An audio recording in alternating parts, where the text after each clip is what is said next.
Hey everybody. Hi everybody. It's Mike King from Profiling Evil. We thought we'd go live. We found a Fox feed that we're going to play. It's not leaning one way or another. It's the local news channel. But we're going to jump in and watch what unfolds in the Derek Chauvin trial. Again, this is a really important day for our country's history and for all of law enforcement. There's a lot of law enforcement folks that are very uncomfortable with what that last 2 minutes and 53 seconds looked like. So thanks for joining, and I'll be watching in the background and texting, but we're gonna go to Minneapolis and listen in as the verdict is read. They've told people to bring LED candles, to make sure you bring a mask, and to just come here to be together as a community after we learn what this jury has decided in the trial of Derek Chauvin. And Babs, just quickly, I know you're there, you're among the people there, and you mentioned that there's sort of this anticipatory feeling going on there, but give us another sense. I know you've talked to some folks down there. Give us a sense for how they're feeling leading into this verdict. Nobody knows what to think. Nobody knows what is going to happen. People are optimistic, but they've also said they're worried, they're nervous. They don't know what to expect. I'd say one thing that everybody can agree on is that they just want justice to be served in the death of George Floyd. All right, Babs Santos at 38th and Chicago. Thank you.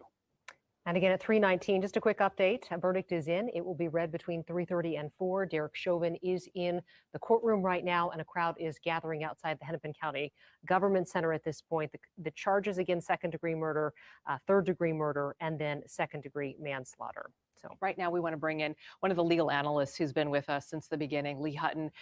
Lee, first off, this is our first opportunity to talk with you. Let's get your reaction on the timing of this verdict. The timing, historically, if there's any indication, should indicate that this is a conviction.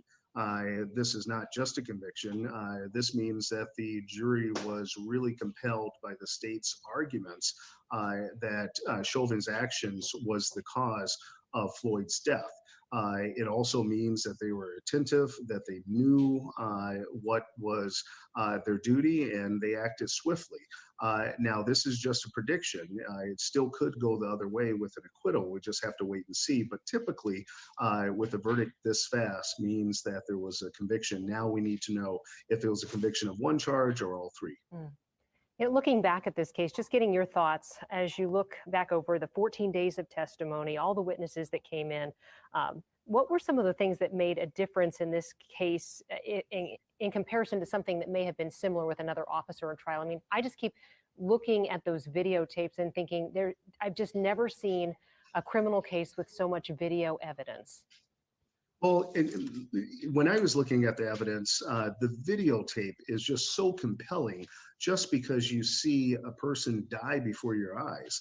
And not only did you see a person die before your eyes, you saw an officer who was supposed to be in your custody, in his care, and basically oblivious to what we believe is just common decency. And Jerry Blackwell, in his closing statement, couldn't have summed it up better, is that while they're making the excuse that George Floyd had a large heart, the heart that we should measure is the small heart of Chauvin. And I think that resonated with the jury.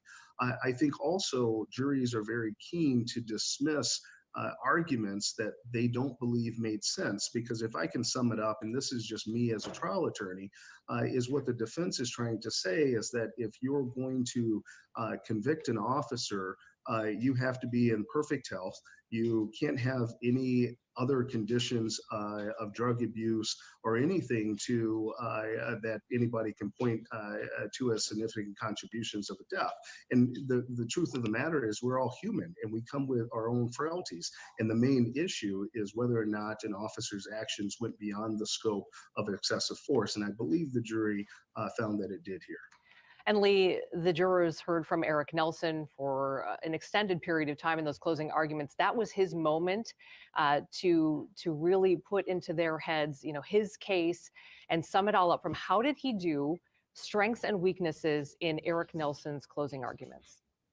Well, I think the overall strength of Eric Nelson's closing argument is that he gave options and he was very good at delivering the message from his tone of voice, from his conviction and passion. And I think that was very, very good. However, the context behind this and the substance behind it, I think, you know, there's a quote by James Baldwin that says, "People live in history, but we can't not let history live in us." And the historical context of past trials with this, where officers were acquitted and found excuses to get to that acquittal, I think people just said enough is enough. We are living in a different time. Minnesota has to revamp their ways of life, the ways of thinking, and this may be the first pathway in that direction. And looking back at the testimony and closing arguments, the state said, Lee, that this isn't about putting the police department on trial, but police work is very much under the microscope as a result of this trial. And I think back to Chief Arredondo on the stand, and he seemed very much like a chief of police that was also fighting for his department. And just your thoughts as we get ready for this verdict and where we go as a community. Yeah, where we go as a community, let's start there first. You know, certainly if there is excitement because there's a conviction, I think we have to put that in perspective, because frankly, we're all saddened by the fact that Minnesota in particular is in this situation. So we have to put that in perspective. Now, putting perspective as an African American, the fact that the system has some opportunities where it is listening to your voice is certainly something that we can be very, very proud of. The third issue is how do we unify? How do we put the pieces back together to say that we're all equal, that we all have a purpose here, and that we can treat each other with humane? And that doesn't just mean you and I on the street. That means our law enforcement. Because now, like I said, in the last 365 days, we're on our Minnesota alone is on its case where there's been African Americans that have been killed at the hands of minor traffic stops. And so I think this is going to allow us to revisit our own kind of personal souls and our own personal paths and make a direction forward. But we have to do that unified.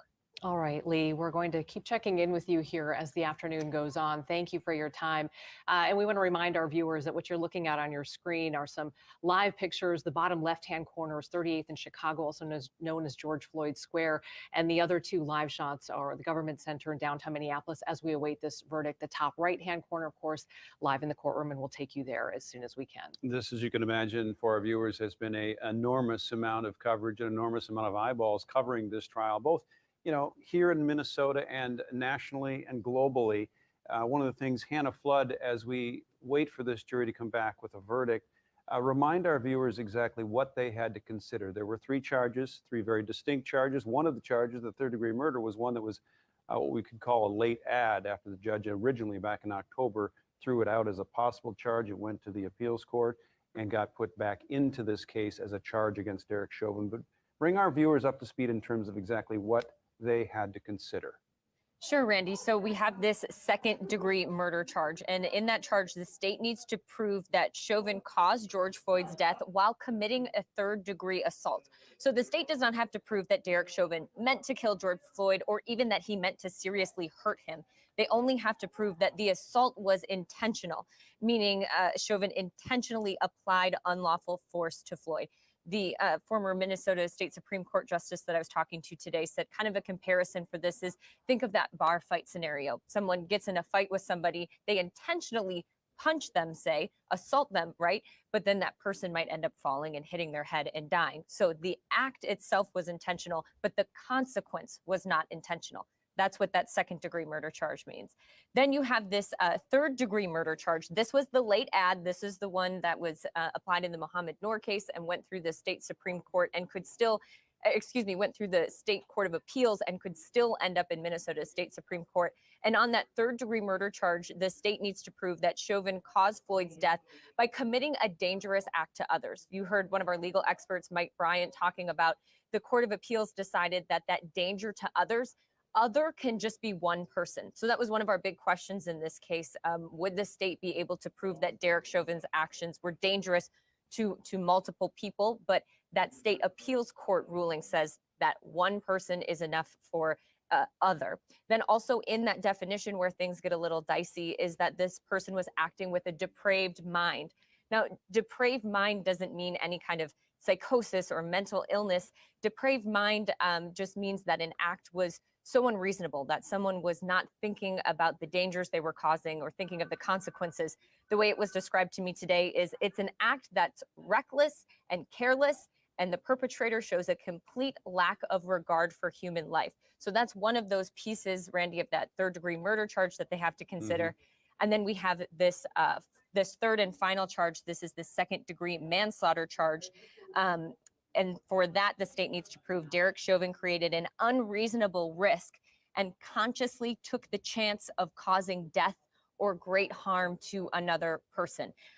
I personally find these definitions so fascinating. It gives us an idea into the debate or the conversations that were happening in the deliberation room while the jury was trying to decide a guilty or a not guilty verdict. Right. It shows it's not so cut and dry, Randy. It's not so simple. There are multiple elements, multiple legal definitions within each one of these charges. And that's why we kind of figured it might take them several days to work through all of this.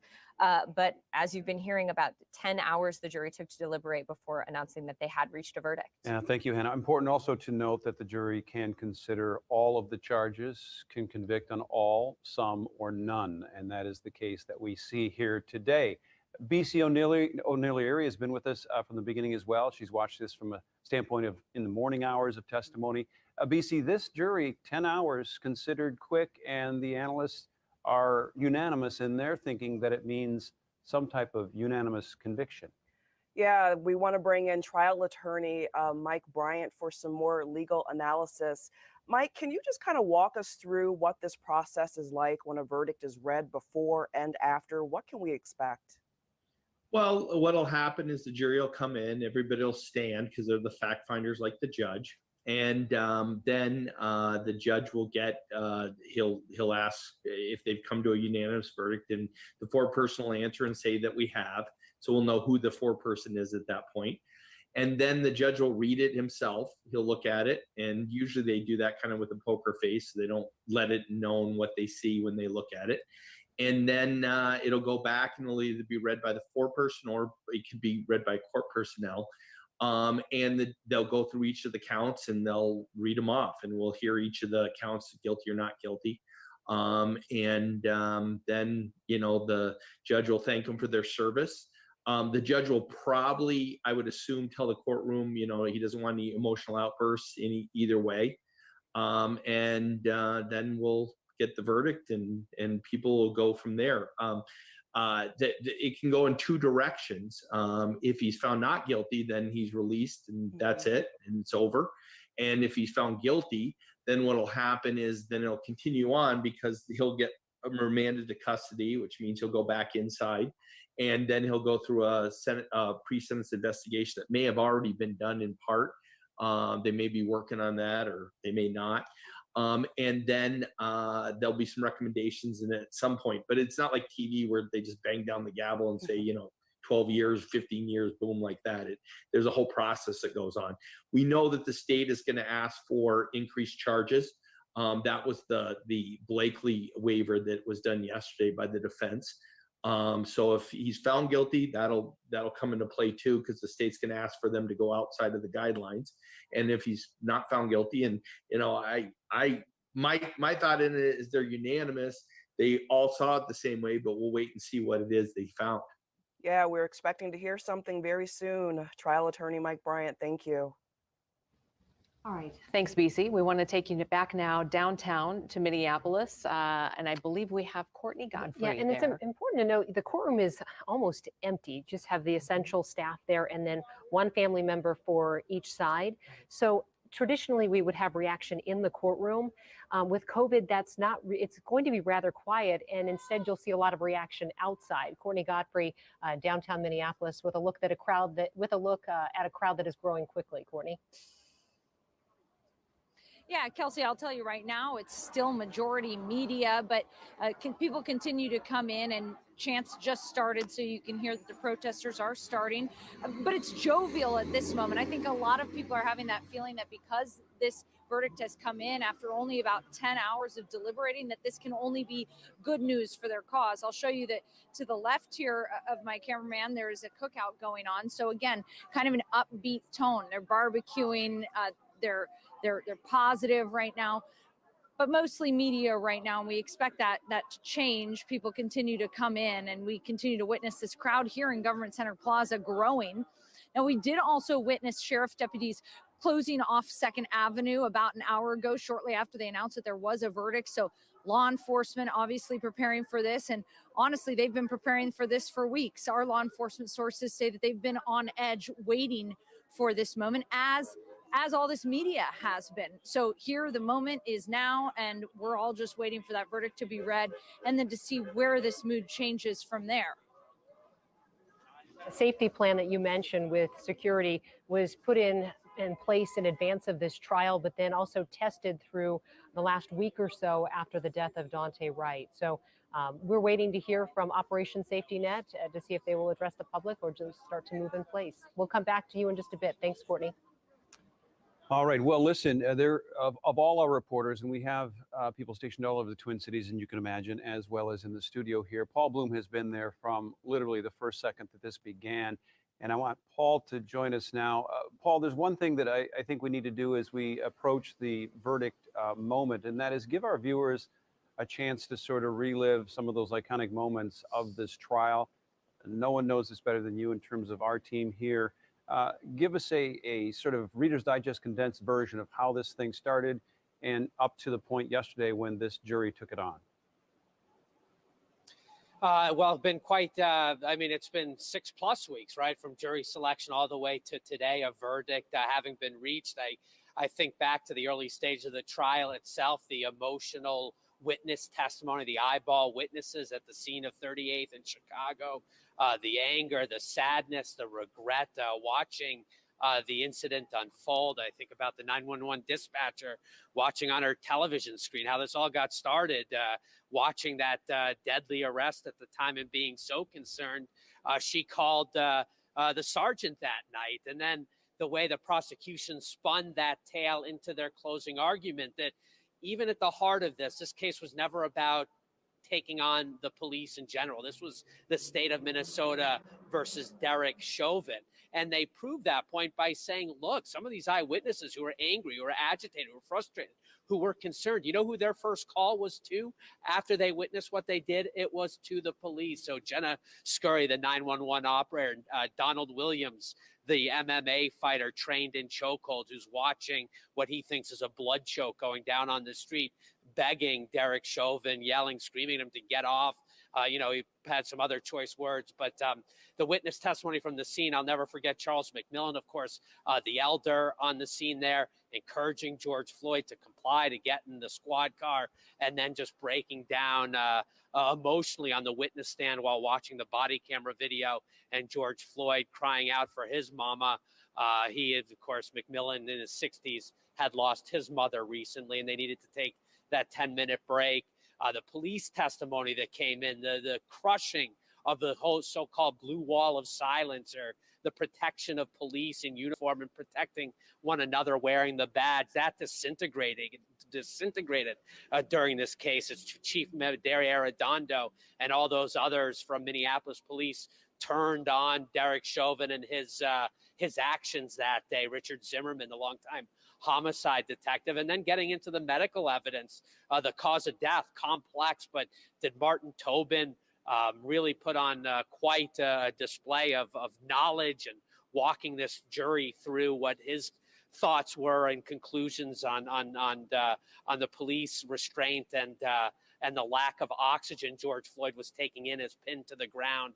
George Floyd trying to literally breathe with his knuckles and the like. And then, of course, the defense doing its best to bring out some other thoughts and processes, questioning. And it's good to have a system that challenges one another, where a jury ends up being the unbiased arbiter of a situation. And that's what we're watching unfold here.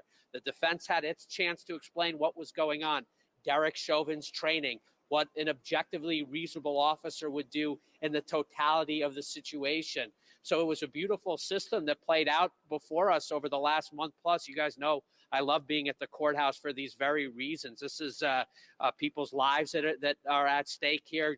Derek Chauvin's future, the Floyd family here with so much at stake with what we're about to hear. I do want to just turn, just because I kind of have a bird's eye view from where Courtney and some of our other crews are down below at the south side of the Hennepin County Government Center. Courtney mentioned media mostly there, but of course demonstrators are arriving. They want to be in close proximity as this verdict is read. And I just want to follow up on one of her points about law enforcement closing down some additional streets. They had some extra fencing, right? We all know the whole building was fortified, but then they had fencing posts at different spots where they could close off blocks to kind of give more of a shield to downtown City Hall, the Hennepin County Government Center. So in Courtney's last report, it sounded like they must have closed down one of those extra barricades there.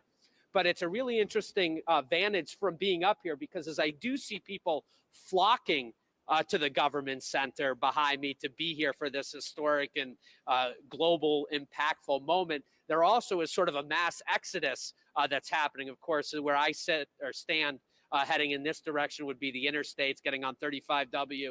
And if you head the other way towards 394, there is this sort of exodus out of downtown. And you were with me earlier when I was speaking to criminal defense attorney Ryan Pasiga, who offices downtown. His employees all had go bags from their office up on the 27th floor of a nearby tower for this very moment. They grabbed their stuff and left. We know they cleared out government buildings, the federal courthouse on the other side of the Hennepin County Government Center. They cleared out everybody. They are very concerned about what comes next, guys, after this verdict is read. The preparation has been done. Is everybody ready? We will see. You are absolutely right, Paul. Two resounding questions as of yesterday. What will this jury come back with, and what will happen after the verdict is read? Those are the things that we're anxiously awaiting for. As you can imagine, we do have Skyfox 9 up there in the top left of your screen, as you can see. And Paul noted that the crowd of people is beginning to grow outside the Hennepin County Government Center. There's 4 boxes there, 38th in Chicago in the lower left. And of course, then a ground view of outside the courthouse there in the plaza. And then the courthouse, the courtroom inside that courthouse right there. And that is the one we'll focus on as this jury comes back with its verdict. We'll go full on that. We'll hear every second of it when it happens, and we're told it should happen before 4 o'clock. Yeah, waiting for that in the next 20 minutes or so. Also just want to make note that this is a trial that was televised for the world to see, to understand the process, to hear the testimony day after day from jury selection until closing arguments. And so today we will see the verdict being read live as well, something that it's a glimpse into the courtroom that we don't often get here. You're right, Kelsey. I mean, it really is hard to overstate the magnitude of this moment as we and the nation and the world wait for this verdict. We want to bring in our legal analyst, Lee Hutton. Lee, along those lines, I mean, a big question for you here. What's at stake? Well, I'll break it down into 2 comments. The first comment is Minnesota is going to show the world their reflection of leadership. Attitude reflects leadership. So if the verdict is acquittal, we're going to be the leaders in that decision. If it reflects conviction, we'll be the leaders the same. And it's ironic that both sides, the state and the defense, talked about heart. And I looked at the definition of humanity, and the quality or state of being human joined together by their common humanity. And hopefully that the decision, no matter what it is, will do just that. And that's how big it is, because that humanity is going to spread throughout the world based on what we do here. This is, to say it's big is a certainly understatement. I would say this will reflect who we are in our souls. This decision will reflect how the rest of the world is in theirs. And in closing arguments, the state reminding the public that the Minneapolis Police Department's motto is to protect with courage, serve with compassion. Can you walk us through, Lee, what will happen as this verdict is read, what will happen in the courtroom today, which will be relatively quiet because of the COVID restrictions, but then also when will we have sentencing and what can we expect with that? So sentencing is going to be off for quite some months. I think the other legal expert mentioned, he's absolutely right, that there's a lot of procedures with regard to evaluations, procedures. There's going to be some motions by the state for upward departure of the sentencing guidelines. There's going to be motions by the defense for a downward departure of those guidelines. So we're not going to learn of a sentence anytime soon here. With all that being said, the mood in the courtroom is going to be controlled by the judge. He understands that this verdict means a lot to a lot of different people and means differently to a lot of different people. And so number one, he's going to make sure that the jury gets the utmost respect, and they will start out by standing for the jury, and that when the verdict is read, everyone is going to have to remain calm. There's not going to be any outburst, and then based on that decision, you'll see Derek Chauvin either being escorted to the back outside the courtroom where he'll await his fate. If it's conviction, he will be charged and he'll go to wherever he's going to be held. If it's an acquittal, I'm pretty sure that they will let people leave the courtroom in an orderly fashion, so in anticipation of people's outburst. Lee, there will be a lot of emotion when this verdict is read, and if he is convicted on 1, 2, or 3 of these charges, help us understand there is an appeal process that would likely take place, and help us understand between those charges what may end up happening down the road.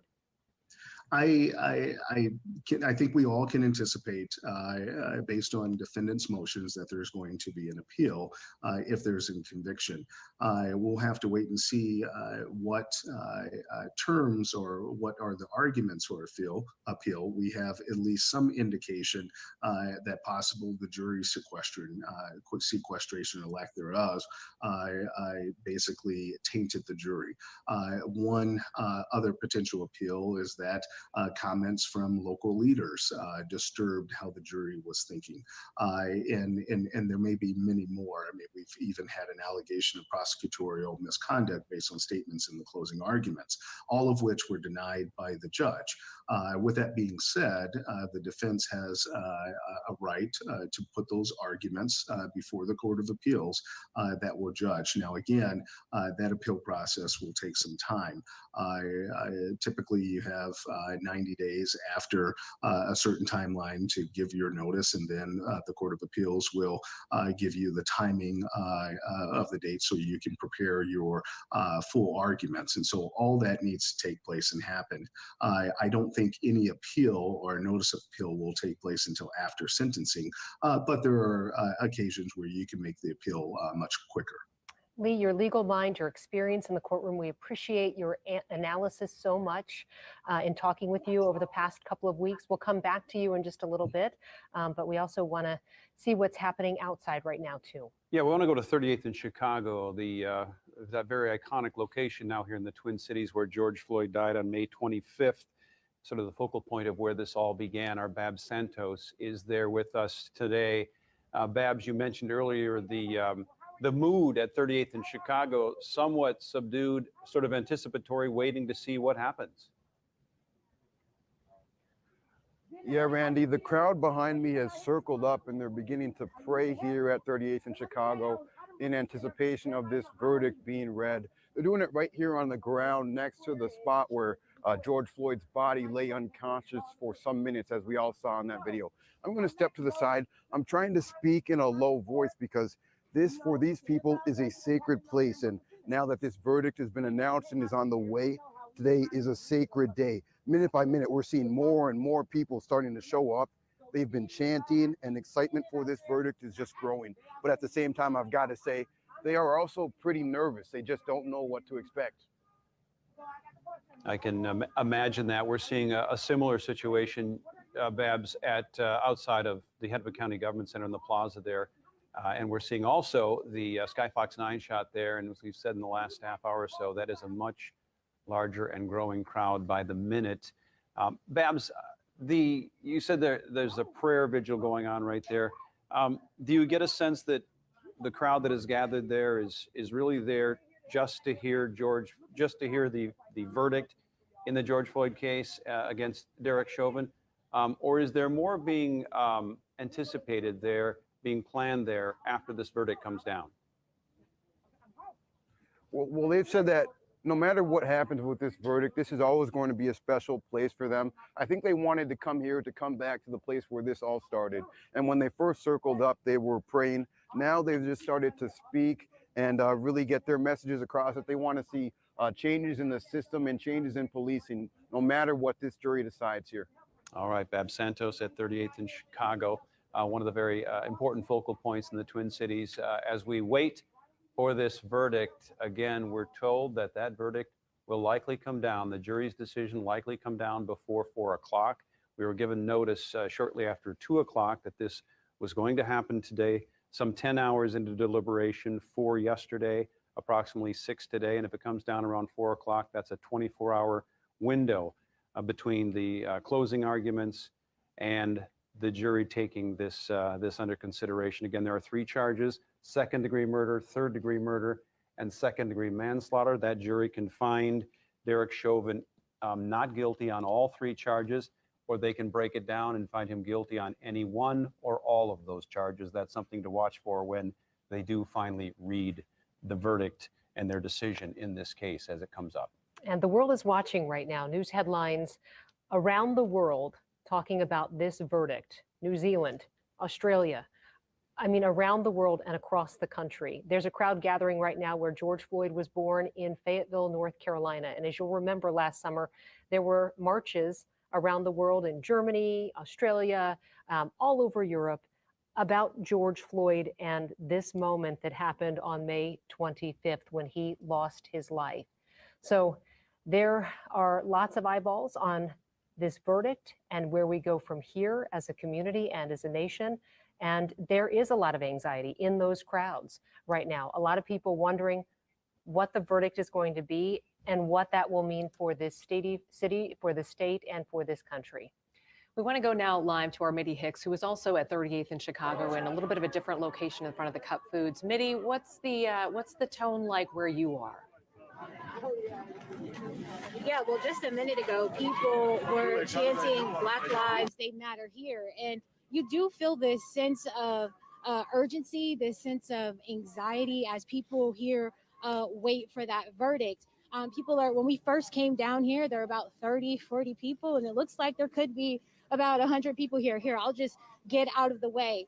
You know, Babs mentioned this earlier. This is a sacred place for a lot of people. You have activists coming down, really talking to the crowd about, listen, whatever happens with this verdict, it doesn't stop here. That's one thing we've been hearing over and over again.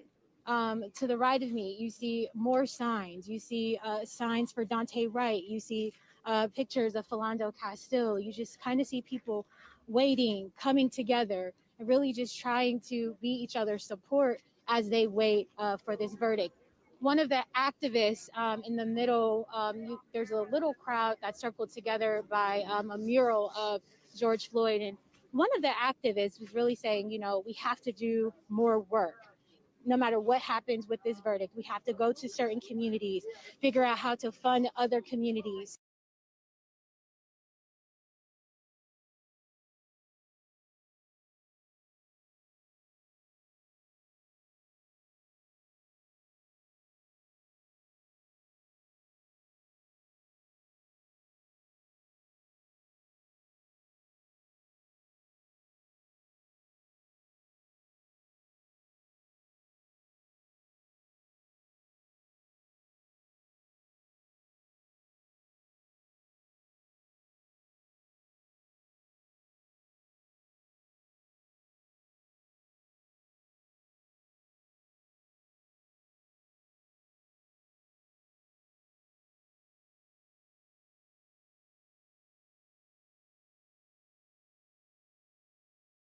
So again, now we don't see. Make sure that we stay focused on that as well. But again, you're also seeing the droves of people that are moving into the city outside the government center.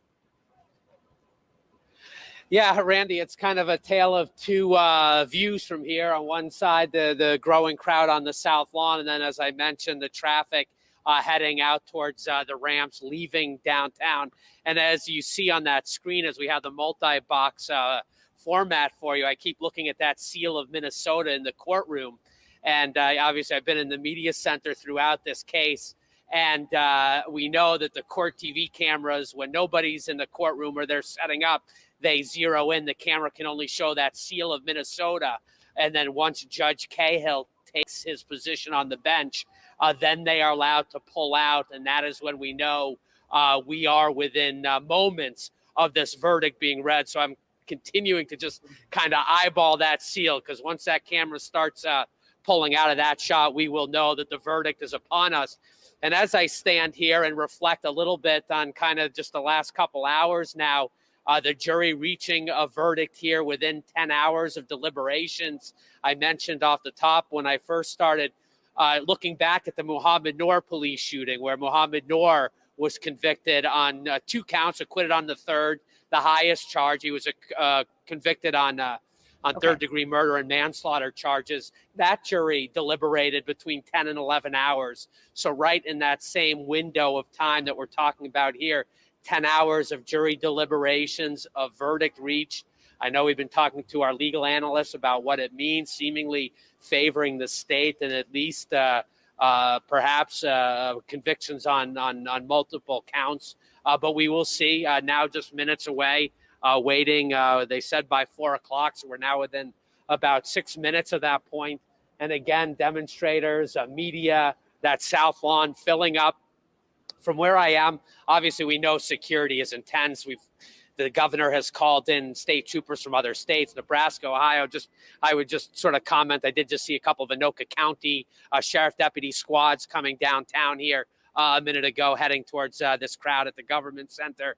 Obviously, we know Operation Safety Net, multi-jurisdictional. The National Guard is here. We talked about the clearing out of downtown, buildings evacuated. A law firm, Ryan Pasiga, with us earlier, telling us he had his teams with go bags. Minneapolis Public Schools, looking forward these next few days, had already announced they were going to distance learning because of the potential of disruptions around the city. It's just really hard to believe since the Memorial Day death, the tragedy that unfolded at 38th and Chicago, not even a full year later, here we are, a jury with a verdict, unanimous verdicts up and down. We don't know what they are. 3 counts, murder 2, murder 3, second-degree manslaughter, and this backdrop that it comes upon with what happened in Brooklyn Center with Dante Wright recently, the unrest that unfolded there, the move to try to sequester the jury in the days or in the hours that basically followed that, and Judge Cahill's decision not to. Of course, this jury was sequestered overnight, so they deliberated 4 hours yesterday. They stayed together in an area hotel. Then they got back at it at 8 a.m. this morning, 12 hours in between 8 a.m.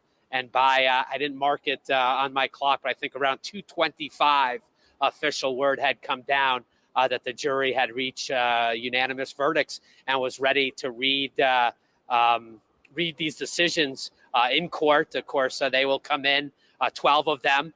We have what has been described as a fairly diverse jury for Hennepin County, 4 members self-describing Black, 2 multi-race, 6 white jurors making up this panel of 12. And we await what they have to say. They certainly know the world is watching.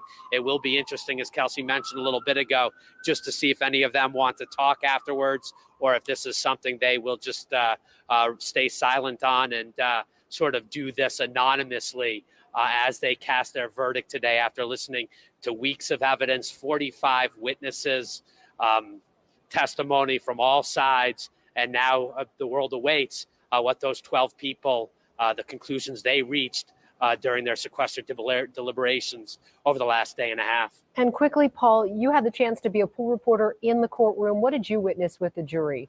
I know I read a lot of notes that said they were very attentive most of the time. and they got right to work yesterday.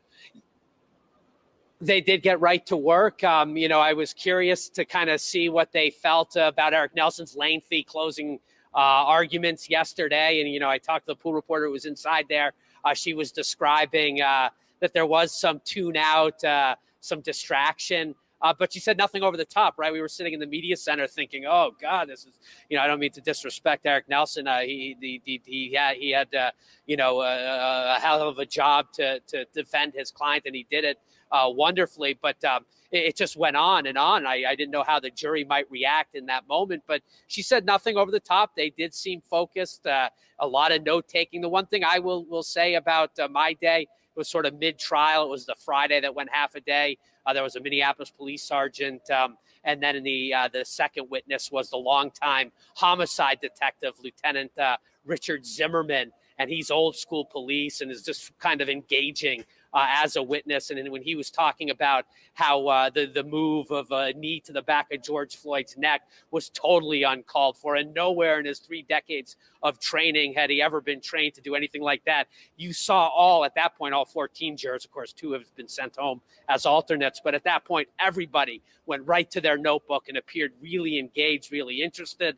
I thought that was a point worth noting. And then the other thing was just how quickly I was mid-trial, and already I had noticed, you know, friendships had sprung up during breaks, jurors turning to one another in their seating area and talking. And of course, you got to remember, and I know we've talked about this courtroom is just so different. The layout, the feel of mid-COVID, the plexiglass, the jurors are spread further apart. Usually they're kind of bunched in a little tighter. It's difficult to make eye contact with the defendant, how they have him situated, and the way the courtroom lays out. So it's a different dynamic. Just keep that in mind as you watch. I don't know the exact layout of the 3 cameras, Court TV, who's providing the cameras inside the courtroom that we do broadcast live. They have some fixed camera positions that Judge Cahill has agreed to as part of this process of televising, of making this most public of trials public. And I do want to say the one other thing about the camera angle, this is the one time where the camera will be allowed to zoom in on the defendant. Otherwise, the rules from Cahill was to stay wide, no tight shots. But today, look for that camera to zoom in on the defendant's reaction when these verdicts are read. All right, Paul, thank you so much. We appreciate that. I want to remind our viewers it's 4 o'clock now. This is the time in which we were told the verdict would come in from this jury. We're going to show you very live images from all around the Twin Cities, but primarily you'll see that symbol there, that iconic seal there. That is inside the courtroom. We'll make sure you understand that. And then we have Skyfox 9 up in the air as well.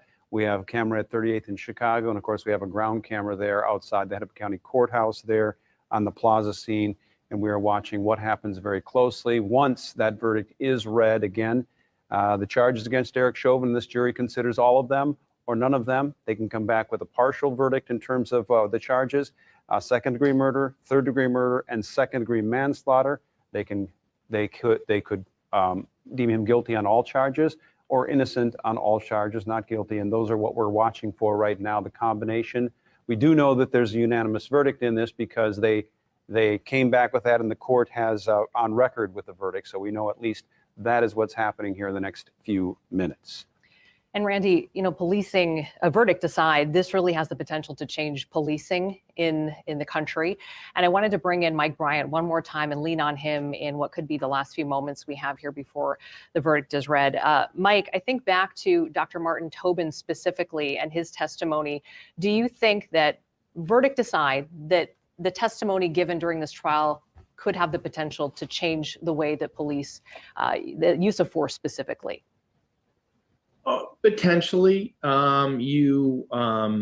It's interesting because you had a number of police officers that testified this isn't the way we do it anyway. So the question is, you know, what was the training issue early that some say it isn't how we do it, and then, you know, we never heard from the defendant, which is his right under the Constitution. But he did it this way. And there's other examples of it being done. I think they brought up some examples when there's been testimony contrary by one of the experts. But, you know, it's another thing to look at. And, you know, with what continues to happen across the country, those are all things that need to be looked at. You know, as far as training goes, we need to make sure that training's done properly and that we have, you know, people who have the abilities to do what they're doing it. Mike, I want to ask you about this jury and try and put yourself as our legal analyst in the eyes of this jury. They had those 3 charges, and as I mentioned just a short time ago, they have to consider all 3 when they make their decision on something like this. You watched this trial unfold. You watched the key points of this trial. You saw the defense's objective and their game plan, as well as the state's objectives and game plan. If you're a jury sitting there yesterday at 4 o'clock in the afternoon, what was the first thing that sort of is the bellwether moment in that trial for a juror? Well, there were a couple things that I think you could point to. As a group, we know that there were a group that tended to not get into the news or not follow the news on what was happening in this case anyway, because they wouldn't be on the jury if they were deep into it. Second is, we know when they were brought back on that Monday, and a group of them came back and they said they heard something and they turned it off right away. So as a group, they stayed away from everything, or as much as they could on this case.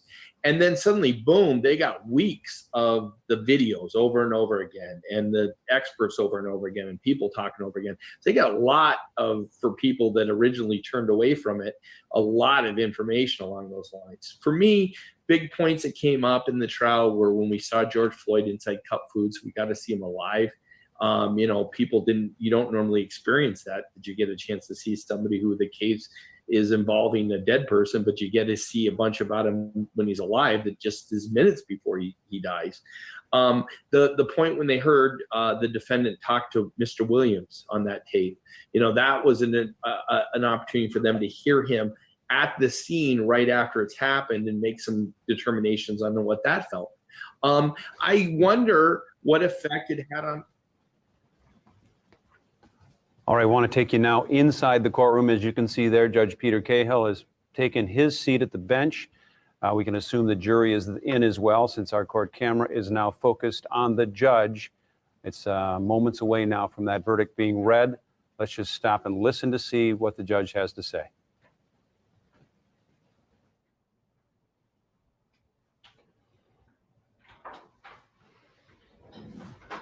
All rise for the jury.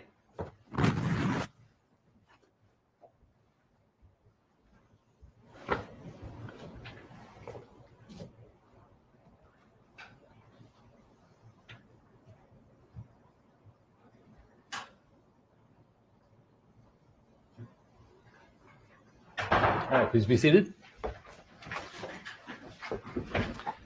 Members of the jury, I understand you have a verdict.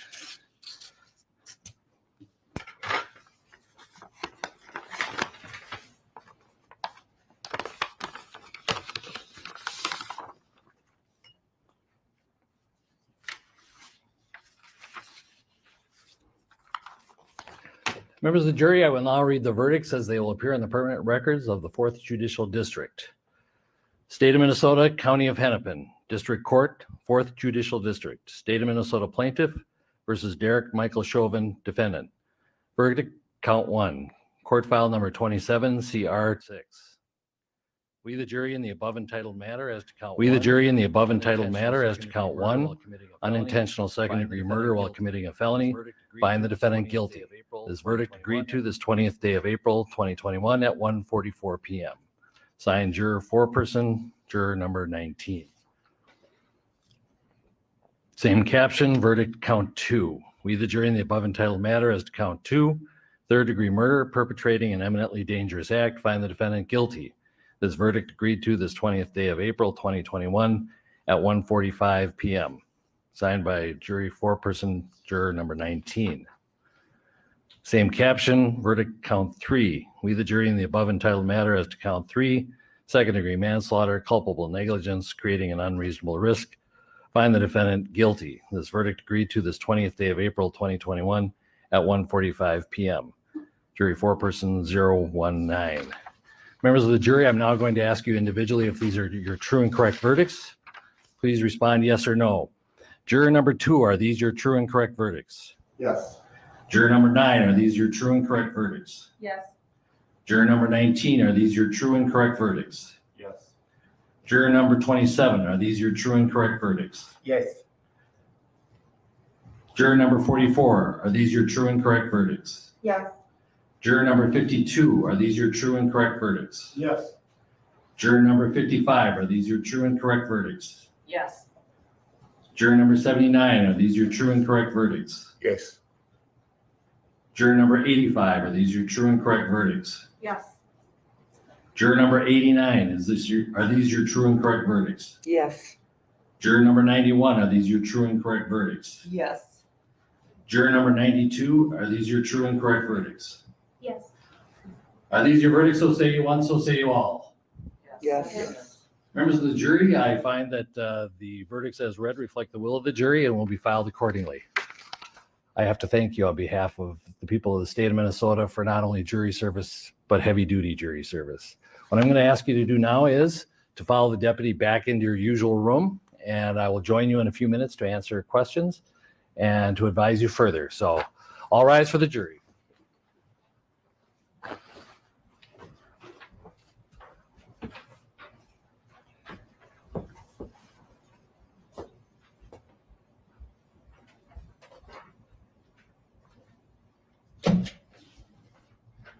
All right, be seated. With the guilty verdicts returned, we're going to have Blakely, you may file a written argument as to Blakely factors within 1 week. The court will issue findings on the Blakely factors, the factual findings, 1 week after that. We'll order a PSI immediately returnable in 4 weeks. And we will also have a briefing on, after you get the PSI, 6 weeks from now, and then 8 weeks from now, we will have sentencing. We'll get you the exact dates in a scheduling order. Is there a motion on behalf of the state? Your Honor, the state would move to have the court revoke the defendant's bail and remand him into custody pending sentencing. Bail is revoked, bond is discharged, and the defendant is remanded to the custody of the Hennepin County Sheriff. Anything further? All right, thank you.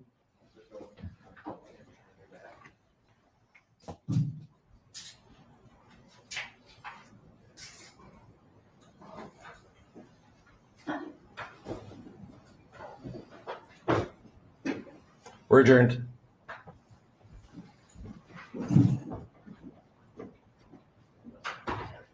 So, counsel, dates, I can send you.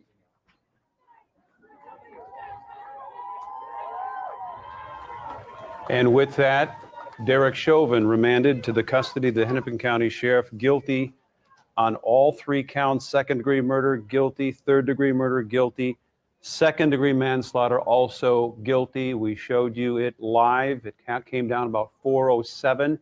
We also are showing you now what happened when those guilty verdicts were read. The crowds at the Hennepin County Government Center, at 38th in Chicago, all elated with those verdicts. As you can imagine, this is the anticipation of all of this has been on the minds of Minnesotans, the nation, and the world.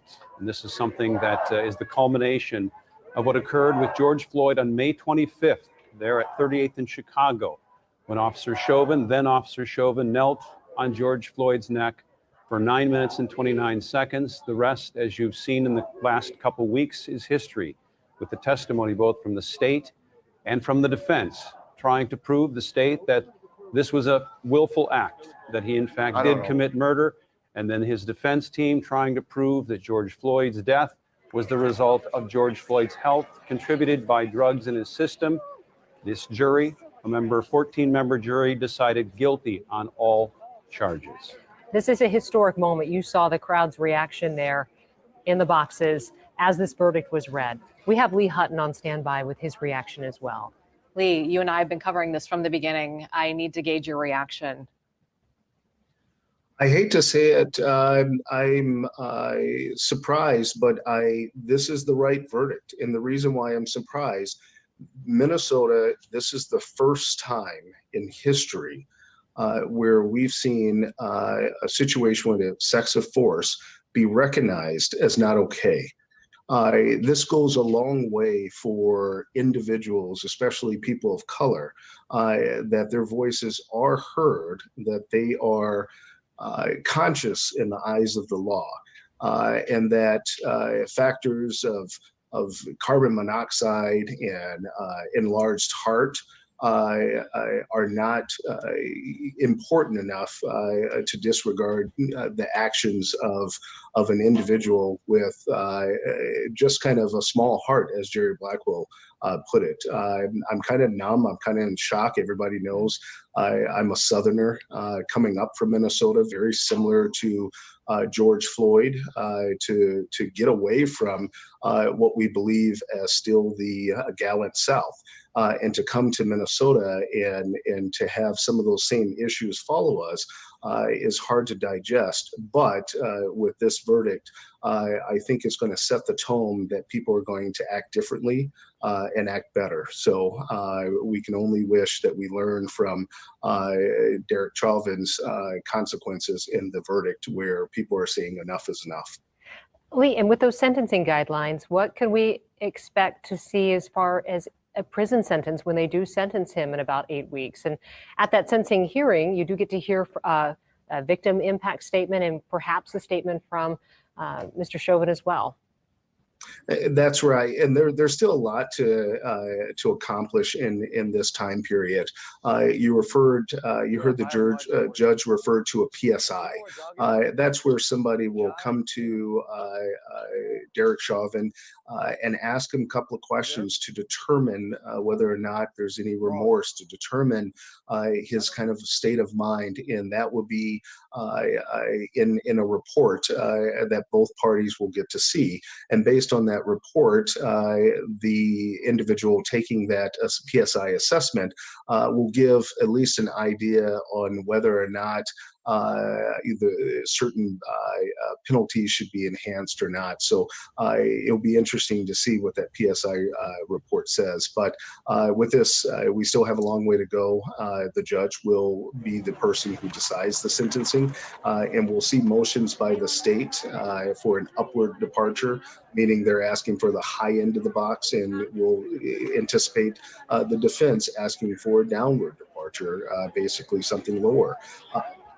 Lee, I don't want to interrupt you. We just want to take a moment here and take you out into the streets of Minneapolis and just listen to some of the sounds and the sights that we're seeing right now. Y'all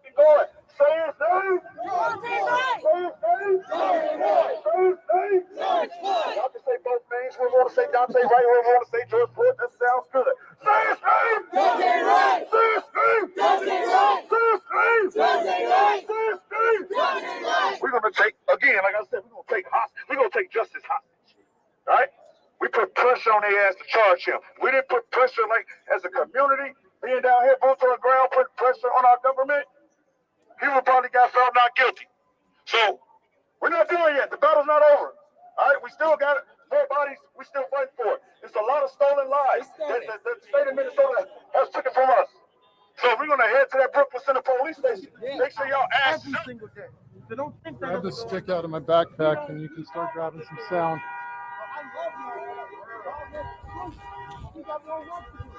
Did you hear them? They wanted you to.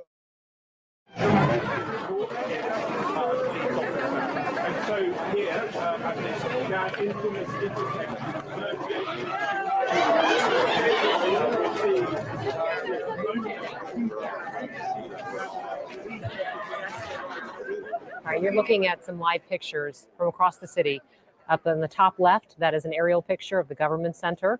And then the box on the top right, 38th in Chicago, and bottom left, 38th in Chicago. And then I believe on the bottom right, outside the government center as well.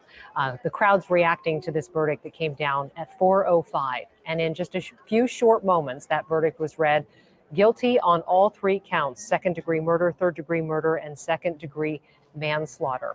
This jury coming to that decision in 10 hours of deliberation. And We talked to the crowd going into this, many of them feeling a lot of anxiety, nervous about what the outcome would be. And then we were able to watch, and while it was silent, while we were listening to the judge in the courtroom, you could see the cheers and the response from the crowd. All right, we want to bring Paul Bloom in, who has covered every minute of this trial. And so, Paul, tell us just what you're seeing right now from your vantage point. Well, a couple of things to bring you up to speed on, Kelsey. First, my vantage point. I know I'm kind of the courtroom reporter, but I do want to set the stage just from where I am, 5 floors up above the ground below. A large scene, as you guys are showing on the ground, whether it's maybe still be 38th in Chicago, but a large demonstration, hooting and hollering as soon as those first verdicts were read. I have noticed some of the group has splintered off and is now blocking traffic along 3rd Avenue below. So they have blocked what is an open avenue, in essence, alongside the Government Center and City Hall. A lot of horn honking, a lot of hooting, a lot of hollering, obviously a lot of celebrating here. These people fought long and hard for months to get justice in this case. They obviously feel that is what they were rewarded with this afternoon, just in the last few minutes. But I also want to bring you into the courtroom in that we do have our first pool notes from our courtroom reporter today. Phalonis Floyd was in the family seat. I know we're going to hear from the Floyds shortly. Their attorney does have the Floyd family ready to go in a news conference shortly, so we'll hear directly from them. But Phalonis Floyd sitting with his elbows on his armrest and hands clasped in front, looking downward, not clear if he's praying, weary, or what. Cahill reads the last verdict. Chauvin gives no resistance as a deputy handcuffs him and escorts him to a side room. Phalonis Floyd hugs Jerry Blackwell, Keith Ellison, and the other prosecutor. Ellison and Blackwell heartily shake hands. It did appear Phalonis perhaps saying some prayers just before this verdict was read. So I thought that was some interesting color from inside the courtroom. Again, because of the way cameras were restricted, the defendant did have his mask on, so we didn't necessarily get a clear indication of his reaction. But guilty verdicts, all 3 counts. Judge Cahill, upon the state, did request that Derek Chauvin's bail be revoked. Judge Cahill did agree to that. You saw Derek Chauvin then handcuffed, led away by a Hennepin County deputy. Again, just a few minutes in that courtroom, but history made right there on the 18th floor in the Government Center behind me. All right, Paul Bloom, thank you very much up there in the Government Center, nest, as we've called it, for the last 3 weeks. Courtney Godfrey is down on the plaza there outside the Government Center. Also, with reaction from this crowd, elation seemed to be the one word we could attribute to almost everyone that was there, Courtney.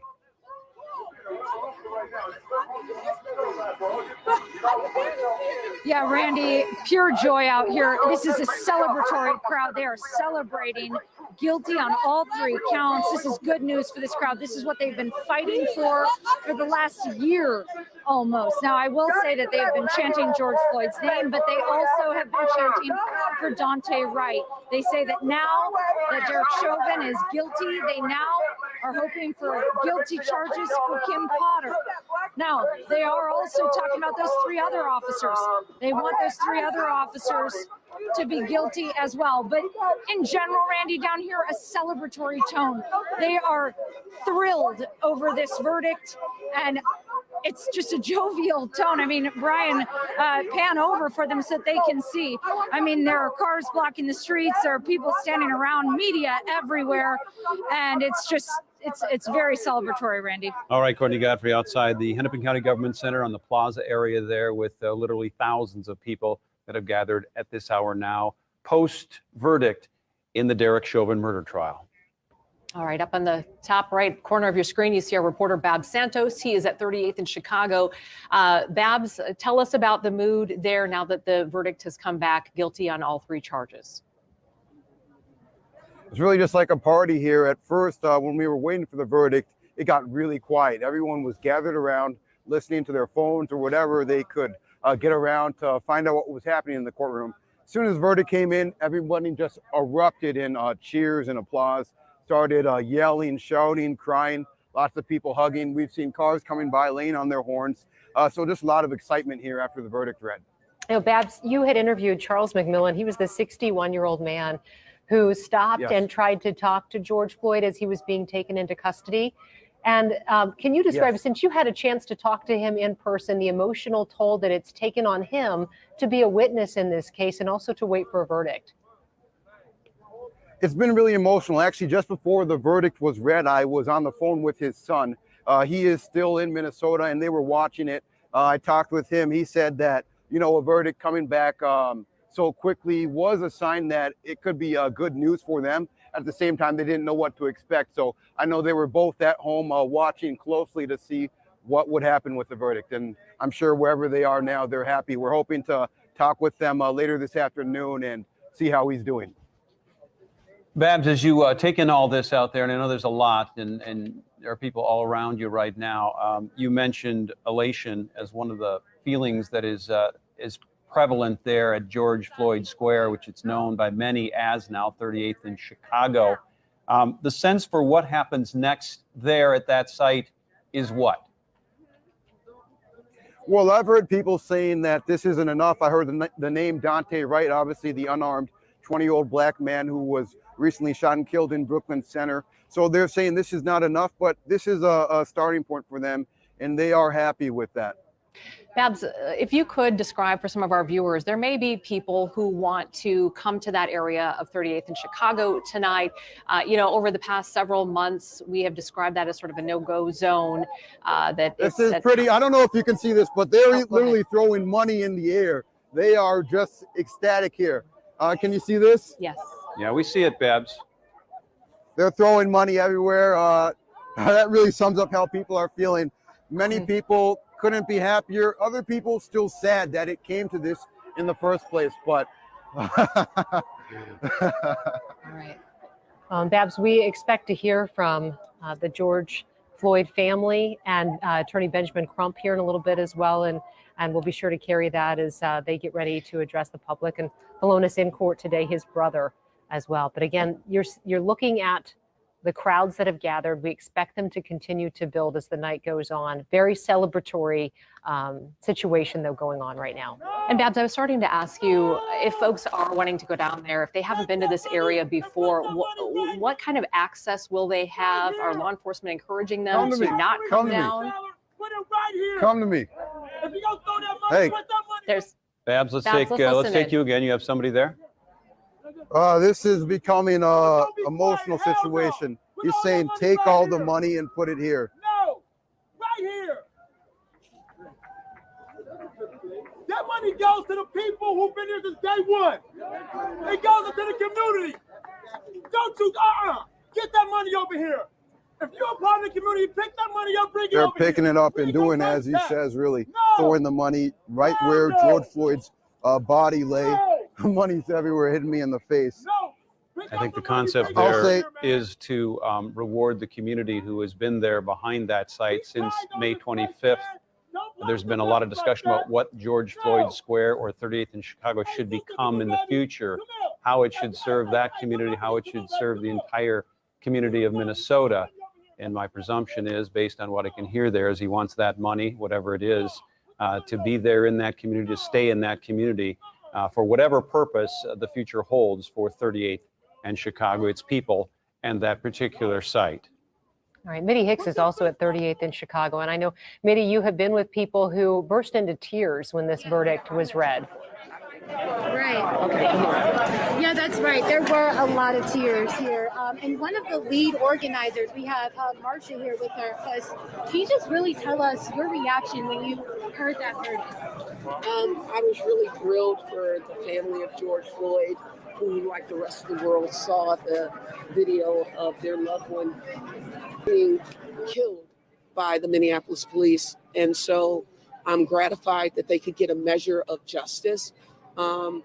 As we stand here in solidarity, looking for justice from the city of Minneapolis and the state of Minnesota for 38th in Chicago, we can only hope that they continue to strive toward reaching number 24, which is the conviction of all 4 officers who were there on that tape and contributed to the death of George Floyd. And then until then, no justice, no street. A lot of you are saying here today, you know, that it's so much bigger than this verdict. What is next for you all? What do you all want to see happen next, even after, you know, the other three go to trial? What we want to see is the city become a beacon to the entire country of what it looks like when they cooperate with the citizens in order to ideate a world beyond traditional policing, where we are not terrorized on our own streets, where we are afforded opportunity and not get overpromised and underdelivered and overpoliced and overcriminalized, where we get a measure of liberty and freedom and justice that other people in the state are afforded. We want justice. And if you read the 24 demands of Justice Resolution 001 at bit.ly/George Floyd _A, you'll see at least 24 ways that we give the city and the county and the state and the country of what justice looked like and how we can get to it. And my last question, what does this verdict today signify for the rest of the country, as all eyes are looking at Minneapolis, you think? I think it's a victory for, I don't know, facts. We all saw what happened. It was really indisputable, though we took many days to come to that conclusion. So hopefully, as more people use technology, when they are interacting with people who are agents of the state, then maybe the rest of the country will believe us when we say that we are in fact treated unfairly, that we are victimized, that we are terrorized. And maybe, just maybe, we'll do something to change it. Thank you, Marcia. And Marcia has been here since the very beginning, you know, since George Floyd died. And again, you mentioned a lot of cheers, a lot of claps, but we saw a lot of tears. And, you know, we've been talking to people, you know, as that verdict was reached. And another thing that we've been hearing is that people in this community feel like there's a big weight lifted off of their shoulders. A lot of people feel like there is a lot of relief after that verdict. We even saw people, used to be a gas station, obviously, and at one point there was a sign, and I'll have Eric come a little bit closer so we can see where this sign that says "Justice for George Floyd." So before the verdict that said "Justice for George Floyd trial," okay? Now that says "Justice served." You see that at the bottom. And again, a lot of tears, a lot of excitement. At one point when that verdict was reached, we saw people drop to their knees, just crying and throwing their hands up. And again, the main sentiment here is that a lot of people in this community feel like there is a big, big sigh of relief. Back to you. All right, Mitty Hicks, 38th in Chicago, an emotional release there for a lot of people. Thank you, Mitty. All right, we want to go to Karen Scullin, who's in downtown Minneapolis, outside the Government Center with a crowd there. And Karen, you spoke with Maurice Hall, George Floyd's friend who was with him that day, that he lost his life. So tell me about the crowd that's around you right now. Right. And I know a lot of people have been saying it is a very celebratory atmosphere. It is. It's kind of a happy chaos, I would describe it. But I'm with three people right here, right now, that I kind of want to speak to about what this actually means. Not just that everybody's happy, but really what it means. And right after the verdict was read, you three were very, very emotional. I saw tears flowing. Tell me what was going through your mind here, Connie. I was just really thinking, thanking God for this verdict, because this is something that I've never seen. I was so grateful to God. We have been praying. Our team is faith-based, and we've been praying for this verdict. We've been praying for our community to stay safe. We're grateful to the city of Minneapolis, Mayor Jacob Fry, Director Sasha Kiden, Chief Aaron Donald, for having the foresight to say we need to bring community into this. So we're one of 7 organizations that was brought on to help keep the peace, help people with trauma. And that's what we've been doing over this time. And how do you think this plays out going forward? There was a lot of fear about some unrest, that kind of thing. You all work to try to keep the peace, right? Tell me what you think, how this is going to play out. Ultimately, I think that, just like Connie had said, this was God. God prevailed in the end, that it was his justice in the end. I think with all of humanity, I think that we're going to come together as, a unity, one, as a collectiveness. I think that the time is now that we start having more love and care out there for each other, and not just throwing a cold shoulder. I think that this is a big time for evolution for us for the human race. Us down here on planet Earth. So. It was beautiful seeing the clouds open up and the sun shine through, so it was just that kind of little second push to know that we are loved outside of the justice system. That was God's justice right there. And and us being vulnerable out here, being vulnerable, just as, with everything's been going on with COVID and everything, a lot of us were really open. When you're vulnerable, you're open to what's around you. And right now, that was God's love. And so now we're all open to that love. And it's just a beautiful thing because we're going to be changing for the better. And you agree, sir? You think that this, in a way, like she's saying, it kind of has brought people together? I feel like that's what you were saying right there. Yeah. You agree with that? So in my opinion, it definitely brought people together simply because we are standing here for a just cause, finally actually getting a chance to see American justice for American citizens. I think it's a beautiful thing because over the history says that, these kind of cases get thrown out. The guys that look like me get shot down by the police are considered criminals and that their lives don't really have any value. And today we found out that our lives do have value. Yeah. And the other part about that is that now we have to release that anxiety that I once had that doesn't have to be transferred to my grandson when he decides to get behind the wheel and go outside in public. So I feel good. I feel rejuvenated. This is a step in the right direction, but it is not the last barrier that we are facing. Police brutality is definitely one of the issues, but we are also facing redlining, gentrification, housing gaps, education gaps, and also resource gaps in regards to finding equitable jobs. So, and the violence. So your work isn't over yet, is what you're saying. No, it's just beginning. Yeah. So we're going to celebrate in the community. Restoration Incorporated, these guys are going to put on some, get some grills going get some happy music. Yeah, we're doing it this weekend. Right. Thank you so I much. just want to add too. You bet. George Floyd, his pain was not in vain. So he definitely God rest his soul. All right. Thank you very much, ladies and gentlemen. Thank you very, very much. I appreciate it. So you can see it's kind of a celebratory atmosphere, but I think a lot of anxiety lifting for a lot of folks who were, even right before the verdict, you could feel the anxiety and the intensity that was going on. Definitely that has been lifted. The girls are kind of firing up out here. But as these ladies said, it's even more than George Floyd. It's promise for them, they believe, going forward, that they will find justice in the court system. So they're all hoping for peace. And Kelsey, you mentioned that I had interviewed Maurice Hall earlier in the day here. I did. He also was calling for peace. He, of course, was the gentleman who was in the car with George Floyd and his girlfriend when all of this went down. He said he is asking for peace because George Floyd would want peace. So everybody wanting it to be not a chaotic, unrestful night, but rather a peaceful night. And hopefully it will be. We'll send it back to you guys. All right, Karen. And then the young woman you were just talking with saying we're coming together. The time is now. And this is just the beginning. So thank you. We'll come back to you in just a bit. We do know we're going to get a reaction not only from George Floyd's family, but we'll also get reaction from his civil legal team as well as other civic leaders in the city of Minneapolis. Courtney Godfrey standing by outside the Hennepin County Courthouse there, the government center where this verdict came down about an hour ago now. Courtney, I know you've had a chance to talk to some people there on what this means beyond just this verdict.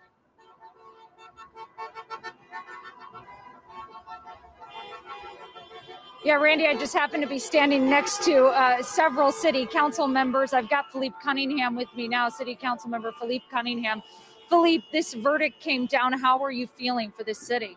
Yeah, for both our city and honestly the country as well, just feeling immense relief, joy that, the Black community's value is reflected at least in this decision.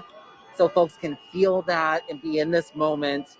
So I'm feeling that's where I'm at right now. Minneapolis has been the center of the news internationally for the last several months. First we had George Floyd, now we have Daunte Wright. As a city council member, where do we go from here as a city now with this guilty verdict? I think that it is incredibly important for us in this moment to not get lost in it. We have to keep leaning into the necessity of change. The system is still broken.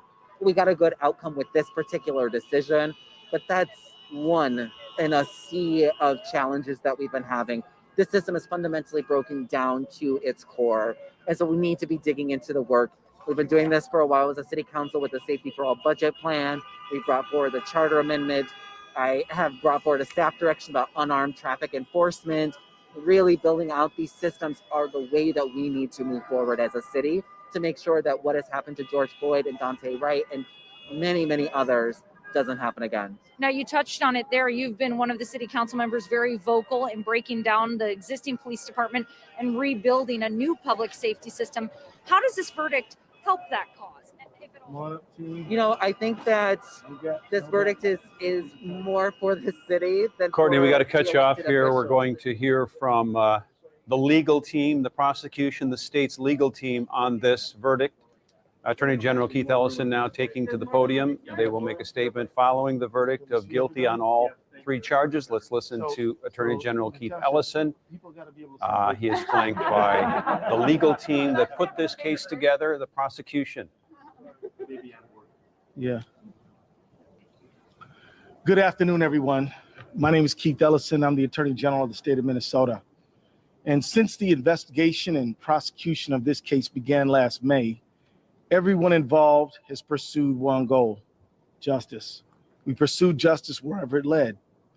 When I became the lead prosecutor for the case, I asked for time and patience to review the facts, gather evidence, and prosecute for the murder of George Floyd to the fullest extent the law allowed. I want to thank the community for giving us that time and allowing us to do our work. That long, hard, painstaking work has culminated today. I would not call today's verdict justice, however, because justice implies true restoration. But it is accountability, which is the first step towards justice. And now the cause of justice is in your hands. And when I say your hands, I mean the hands of the people of the United States. George Floyd mattered. He was loved by his family and his friends. His death shocked the conscience of our community, our country, the whole world. He was loved by his family and friends. But that isn't why he mattered. He mattered because he was a human being. And there is no way we can turn away from that reality. The people who stopped and raised their voices on May 25th, 2020, were a bouquet of humanity, a phrase I stole from my friend Jerry Blackwell. A bouquet of humanity, old, young, men and women, black and white, a man from the neighborhood just walking to get a drink, a child going to buy a snack with her cousin, an off-duty firefighter on her way to a community garden, brave young women, teenagers, who press record on their cell phones. Why did they stop? They didn't know George Floyd. They didn't know he had a beautiful family. They didn't know he had been a great athlete, and they didn't know he was a proud father or that he had people in his life who loved him. They stopped and raised their voices, and they even challenged authority because they saw his humanity. They stopped and they raised their voices because they knew that what they were seeing was wrong. They didn't need to be medical professionals or experts in the use of force. They knew it was wrong, and they were right. These community members, this bouquet of humanity, did it again in this trial. They performed simple yet profound acts of courage.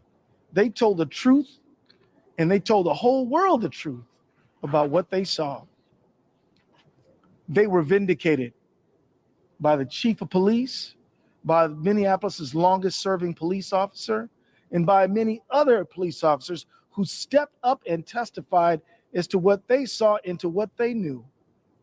What happened on that street was wrong. We owe it, and we owe our gratitude to fulfilling we owe them our gratitude for fulfilling their civic duty and for their courage in telling the truth. To countless people in Minnesota and across the United States who joined them in peacefully demanding justice for George Floyd, we say all of us, thank you. In the coming days, more may seek to express themselves again through petition and demonstration. I urge everyone to honor the legacy of George Floyd by doing so calmly, legally, and peacefully. I urge everyone to continue the journey to transformation and justice. It's in your hands now. I also want to address the Floyd family, if I may. Over the last year, the family of George Floyd had to relive again and again the worst day of their lives when they lost their brother, their father, their friend. I'm profoundly grateful to them for giving us the time we needed to prosecute this case. They have shown the world what grace and class and courage really look like. Although a verdict alone cannot end their pain, I hope it's another step on the long path toward healing for them. There's no replacing your beloved Perry, or Floyd, as his friends called him, but he is the one who sparked a worldwide movement, and that's important. We owe our thanks to the men and women of the jury who gave many hours of their time and attention to carefully listening to the evidence, weighing the facts, rendering a verdict. They are regular people from all walks of life, a lot like that bouquet of humanity on that corner on May 25th and in that courtroom. They answered the call and they served in a landmark trial. They now deserve to return to their lives. If they ask you to respect their privacy, we ask you to honor that request. I want to acknowledge the remarkable team that helped us prosecute the case. We put everything we had into this prosecution. We presented the best case that we could, and the jury heard us, and we're grateful for that. We had the sole burden of proof in the case, and history shows that winning cases like these can be difficult. I'm proud of every hour, every minute, and every ounce of effort we put in this case. And let me tell you, we spent many hours working on this case, did we not? We, week after week, committee meeting after committee meeting, this team never let up and it never quit. We fought every day and we did it together. The Attorney General's office together with the Hennepin County Attorney's office. Thank you, sir. And we did it together. I'm deeply grateful to everyone who worked on the case. Most of these folks will tell you it's a bad idea to put together a team of all Michael Jordans. Nobody would want to pass the ball. This team, that was their true strength, is sharing the load, passing the ball, understanding that all of us together are smarter than any one of us alone. And that worked. Although the verdict has been rendered, this is not the end. In the coming weeks, the court will determine sentencing, and later this summer, we expect to present another case. We will not be talking about that. This verdict reminds us how hard it is to make enduring change. And I just want to finish by sharing some important historical legacy, if you allow me. In 1968, the Kerner Commission was formed to investigate the causes of uprisings across major American cities. And a man named Dr. Kenneth Clark, a famous African-American psychologist who, along with his equally accomplished psychologist wife, Mamie, contributed to compelling research in the Brown versus Board of Education case. And Dr. Clark testified at the Kerner Commission. And I want to quote you what he said.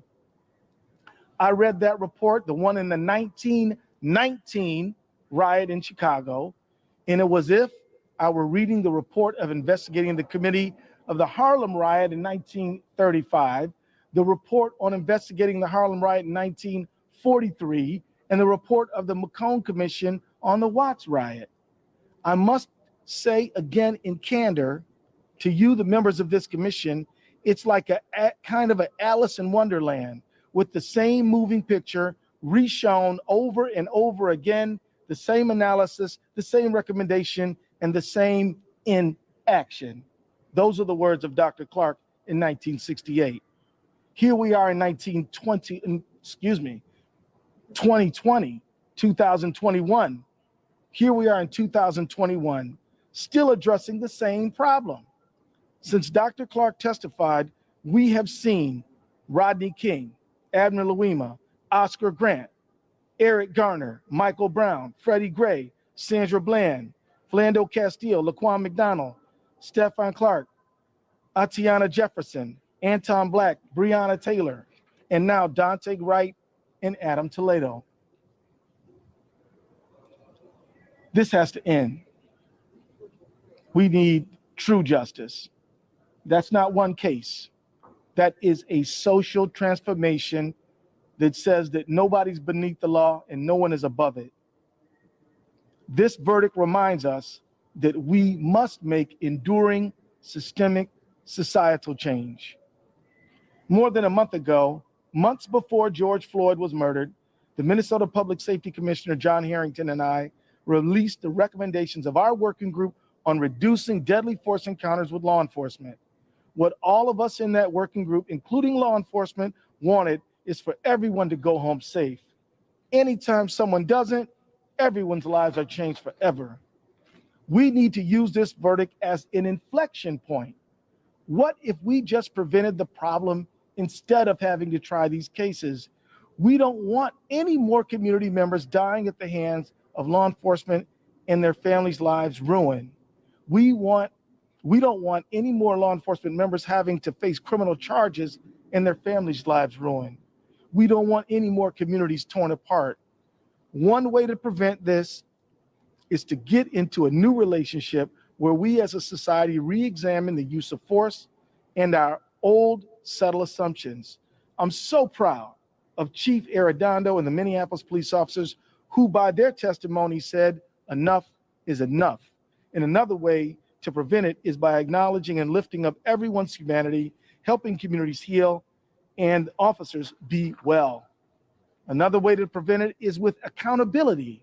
Passing laws and instituting policies and training is important, but they must be more than words on paper, and there must be accountability for violating them. With this verdict, we have brought some accountability. Finally, this verdict demands us to never give up the hope that we can make enduring change. Generations of people said slavery would never end. Generations said Jim Crow would never end. Generations said women would never be equal to men. Generations said if you were different in any way, you could never be a full and equal member of our society. Today, we have to end this travesty of recurring, enduring deaths at the hands of law enforcement. Those beliefs are things we have to focus our attention on. And as I now do close, I just want to say to you, the work of our generation is to put unaccountable law enforcement behind us. It's time to transform the relationship between community and the people who are sworn to protect them from one that is mistrustful, suspicious, and in some cases terrifying, into one that is empathetic, compassionate, and affirming. That will benefit everyone, including police officers who deserve to serve in a profession that is honored, in departments where they don't have to worry about colleagues who don't follow the rules. Now that work is in your hands. The work of our generation is to put an end to the vestiges of Jim Crow and the centuries of trauma, and finally put an end to racism. We can end it.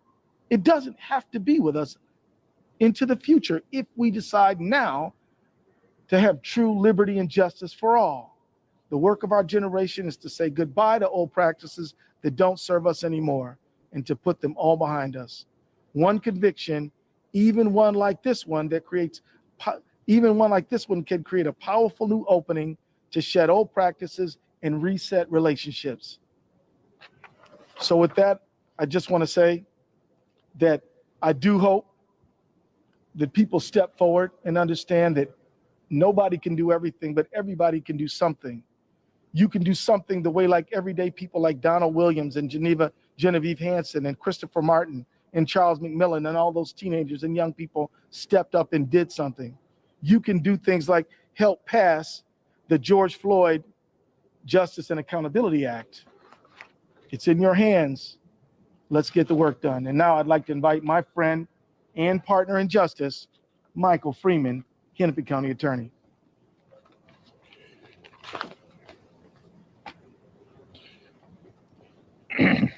Thank you, Mr. Attorney General. First, I want once again to extend my heartfelt sympathies to the families of George Floyd.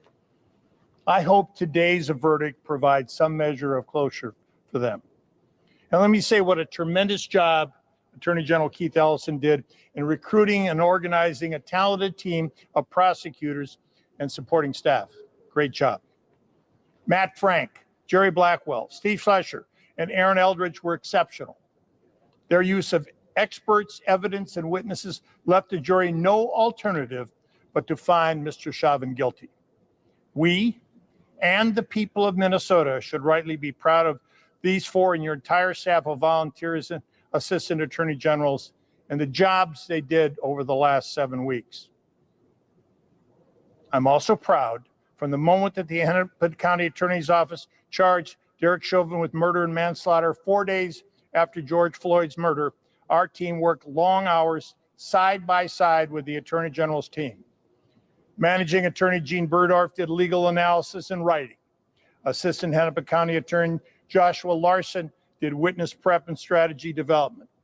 And Vernona Boswell, manager of our Victim Services Division, has been in direct contact for nearly a year now with the family of George Floyd. Victim and witness advocates Jessica Immerman and Keith Johnson managed all the witnesses, civilian and professional.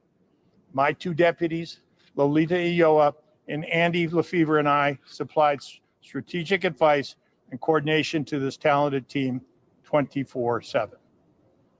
These guilty verdicts against Mr. Chauvin cannot be the end of the conversation about officer killings of civilians. We need to prevent these killings in the first place.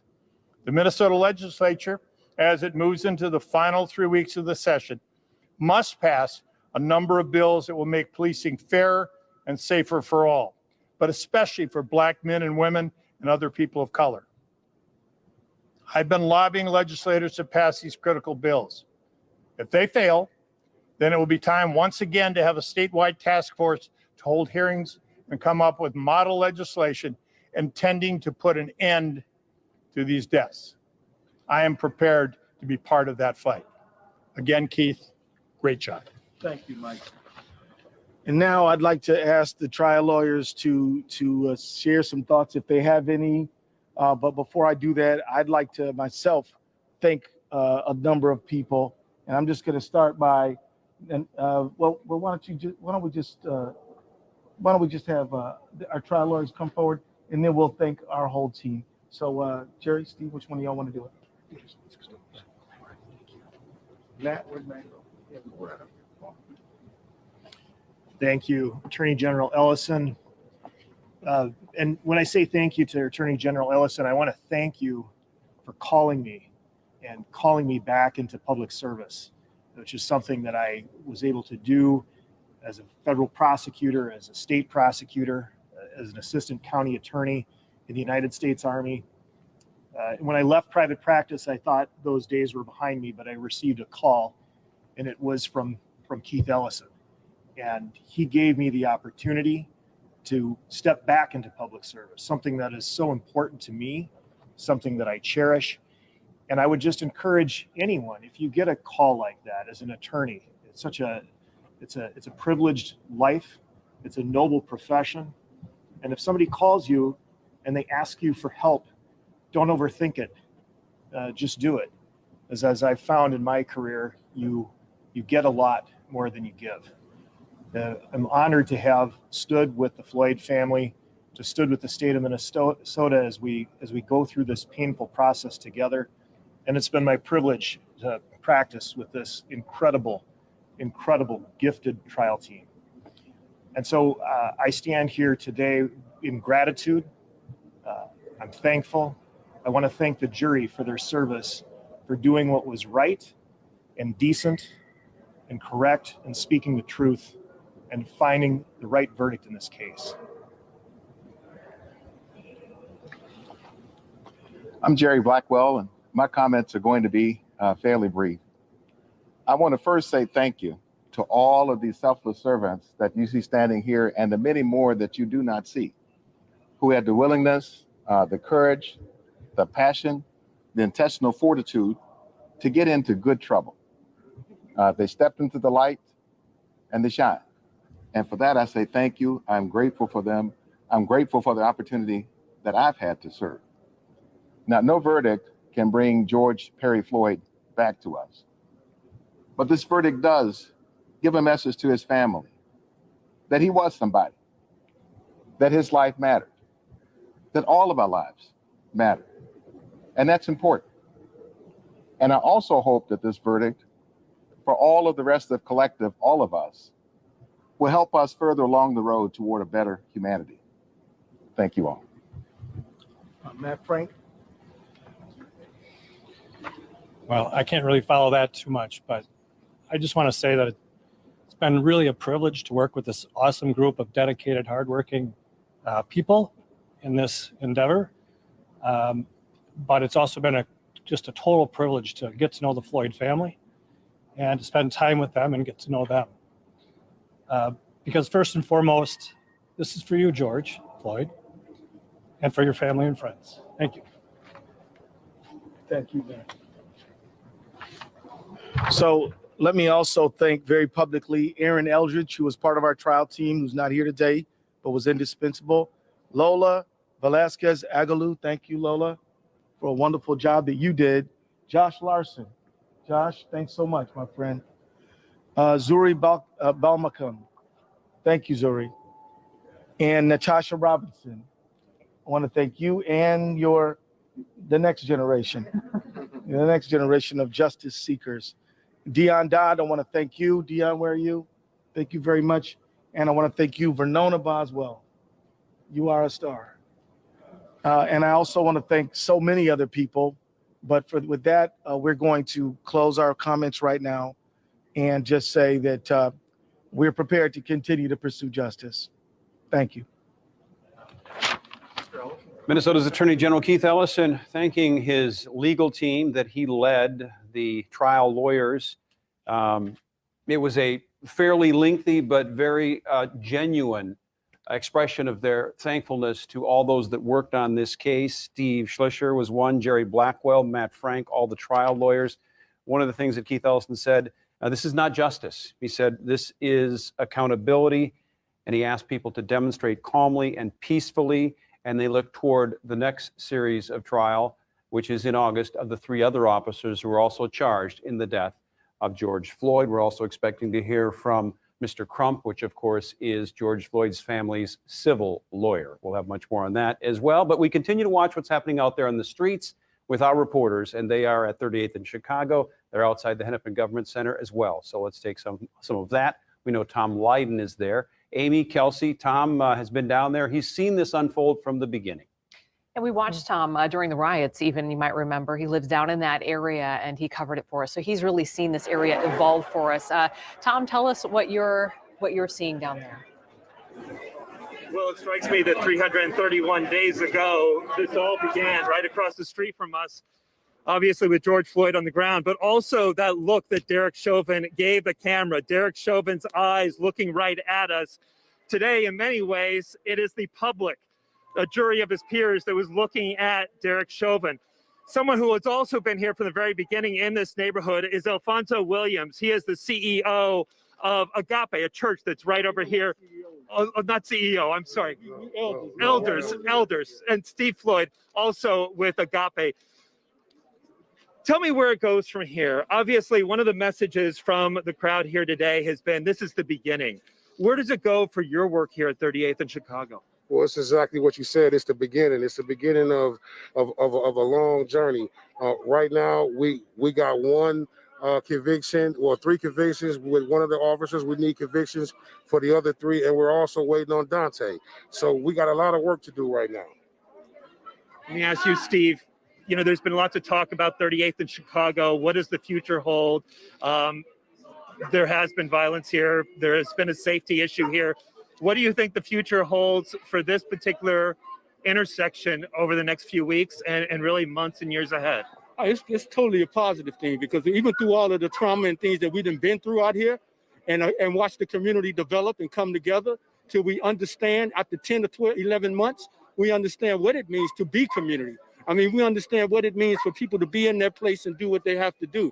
Well, we don't need police. That's one of the things we learned out here, is that what it would be like without police. And we fought through it.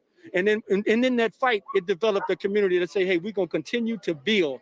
And that's what we are about, the Agape movement. And our motto is transforming street energy into community energy. So all of the people that was in gang involvement and doing those things, that we transform in their lives and giving them all type of training with mental health and everything. So it's a positive future to build for this whole community. And historically, the 30s were kind of Blood's territory back in the day, but it's a whole new group, much younger, much different. We had an interesting discussion, Alfonso, before we went on camera, talking about the role of police in neighborhoods. I think there are communities that are saying, defund the police. We need the police. We need to protect the police to protect us. Can those two truths stand together? There are people who want police protection, and there are people who are afraid of it. How do we hold on to those two mutual truths from different groups? How do we navigate that? One of the things that we're asking for in our community is to have police in our community that's from our community, that's familiar with our community, that knows the way the community is ran and knows the different trends of different people in the community. Most of the time, we got officers that come here that know nothing about the community. So they come here with chips on their shoulders, mad, scared, and just killing. And we're tired of it. We're scared. Like me, I'm scared if an officer even pulls behind me right now. So I mean, it's just it's traumatic, man. So that's one of the main things. We need people that look like us working in our community. As you said, it's a beginning, right? It's a beginning. All right. Alfonso Williams, Steve Floyd, thank you very much. They're with Agape. Just one final note for you. I was struck by people's reactions afterwards. I went around, asking them what they thought. And I was really struck by a woman with her child. She had tears in her eyes and her young son. And she said, I thought it was important that he was here today. I think it's important for him to see this and the reaction here at 38th in Chicago. She said, this is very much history that we're witnessing. Back to you guys. Yeah, Tom Lydon, they're at 38th in Chicago, the scene of George Floyd's death, the scene of a big gathering tonight. And again, Keith Ellison saying, our Attorney General saying that a bouquet of humanity, that's the people that stood up for George Floyd in that moment and in the days that followed. And a great example there, Tom interviewing some local folks who've been there on the ground long before George Floyd. These are folks who have been fighting for a moment like this to see some semblance of justice. And asking for police who are from their community, live in their community, that whole neighborhood policing kind of concept. And we may see some of these changes come from this. All right, we want to send it over to Randy. Yeah, that bouquet of humanity you mentioned, also the Attorney General extended to the jury, as we know, was a very diverse group of jurors that came down with these three guilty verdicts. Karen Scullin is outside the Hennepin County Government Center. Of course, another very important focal point of today's decision by that jury. She joins us now. Actually, let's go to this. This is Al Sharpton. He's with a group of people. Ben Crump there is there as well, the attorney for the family. Say anything, we're going to have a prayer. When we first came to Minneapolis and went to the site, when Ben Crump called, we remembered how Eric Garner said, I can't breathe 11 times. His mother came with us to the site. The family came in, and this family has stood together for the last 11 months, watching this video go over and over and over again.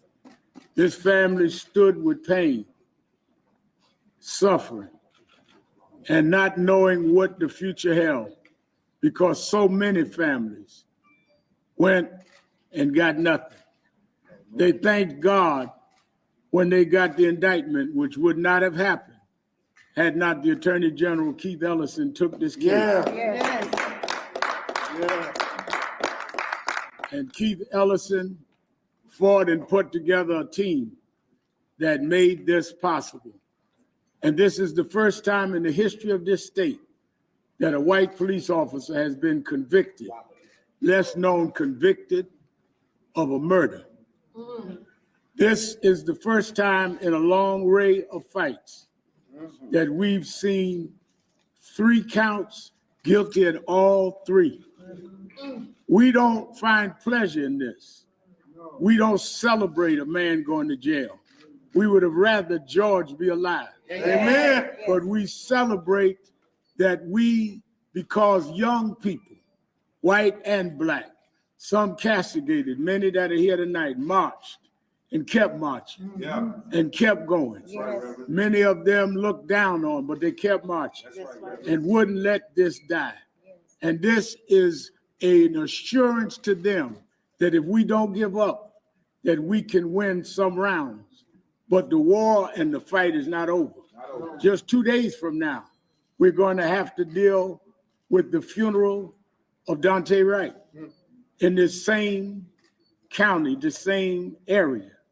We still have cases to fight, but this gives us the energy to fight on. And we are determined that we're going to fight until we make federal law the George Floyd Justice in Policing Act must be law.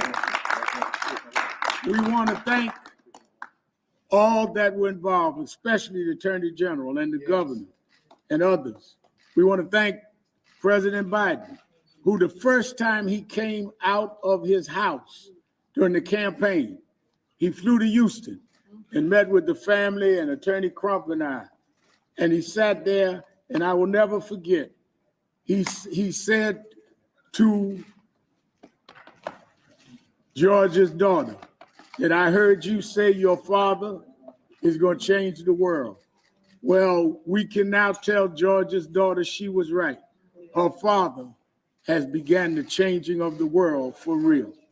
But before we do anything, we first want to pray and thank God, because somehow God made a way. He had mercy. We believe in a God that can even get through the cracks in the jury room and bring conscience and bring truth. And that jury, we want to thank them for letting God give them the strength wherever they are tonight. We want them to know we broke down in tears when we heard the verdict.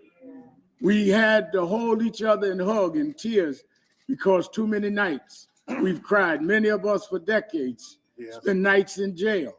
But today we can wipe our tears away and fight on for another day. There's sunlight. We're going to keep going till we bring it for the Eric Gardners and the Breonna Taylors, whose boyfriend is here tonight. Kenny Walker, Sean Bell, so many that did not get this night. This night is for them. Let us pray. Let's lock arms and pray like we can, folks. Where? Come on, Brandon. Where's Philomena? Right there. Come on. Yeah, come on. You and Rodney come up front. You know you're hiding now.